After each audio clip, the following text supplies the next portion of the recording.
Mėsos! Penktą sezoną pradeda Alytaus krepšinio akademija. Šįsyk sportuojančius vaikus ir jų tėvus pakvietus į Alytaus jaunimo parką, kur vyko sezono atidarymo šventė. Akademijos įkūrėjas Povilas Tamulynas prisimena, kad pirmaisiais metais pavyko pritraukti per 100 vaikų, tačiau netrukus teko susidurti su pandemijos iššūkiu. Šiuo metu krepšinio abėcėlės Alytuje mokosi jau 500 įvairaus amžiaus vaikų.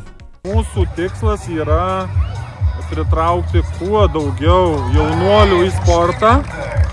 Pritraukus tos jaunuolius į sportą, tada tu gali atsirinkti stipriausius ir tada tu gali siekti aukščiausių tikslų.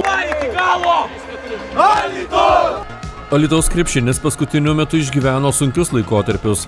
Jei 2016 metais 16-mečiai vaikinai treniruojami Sigito Krukio, tiek tokio pat amžiaus Irenos Špegienės auklėtinės tapo Lietuvos moksleivių krepšinio lygos aukščiausio diviziono čempionais, tai vėliau buvo metų, kai Alytaus jaunieji krepšininkai net nežaidė pajėgiausiame divizione. Vis dėlto šiemet Alytaus krepšinio akademijos auklėtiniai jau turės galimybę varžytis su stipriausiomis šalies komandomis.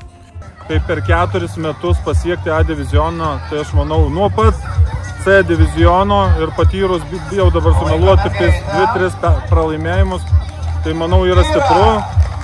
Taipogi šiais metais startuojame su netgi 2 komandomis pirmajame iššūkyje, ko realiai buvo kažkada gal Alytuje, kad 2 komandos būtų tų pačių metų. Tai aukščiausi tikslai sieksime su kitom komandom, kai kuriam komandom žaisim B divizione, sieksim, kad iškilti į A. Atidarėme dalyvavęs Alytaus miesto meras Nerijus Cesiulis teigia, kad savivaldybė stengiasi modernizuoti viešąsias sporto erdves. Vien šiemet mieste bus įrengtos 5 sporto aikštelės. Aš žinau, kad geriausios dovanos yra naujos krepšinio aikštelės mieste. Šiais metais jos bus įrengtos 5 vietose, kitais metais jų dar atsiras daugiau. O šiaip, kas smagiausia yra, ko dar gal visi nežinote, Alytus planuoja susigrąžinti Alytaus krepšinio lygą. Tai jeigu mums pavyks kartu su akademija padaryti krepšinio lygą, tai labai džiaugsiuosi, kur galės ir vyresni, ir tėveliai pažaisti.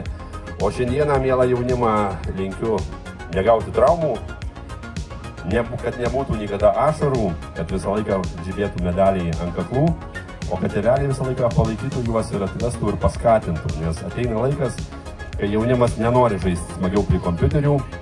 Bet vieną pastabą, ką aš pamačiau šiandieną ir gal tėveliai atkreips dėmesį, kad daugelio vaikų per vasarą jie taip stiktelėjo, kad jau aprangos per mažos. Tai jaunimas aukit ir toliau, būkit dideli ir svarbiausi sveiki. Po oficialios dalies į aikštelę išbėgo Alytaus krepšinio akademijos auklėtiniai, kurie estafetėje turėjo progą išmėginti jėgą su jungtine tėvų komanda. Alytaus gidas – populiariausias portalas Dzūkijoje.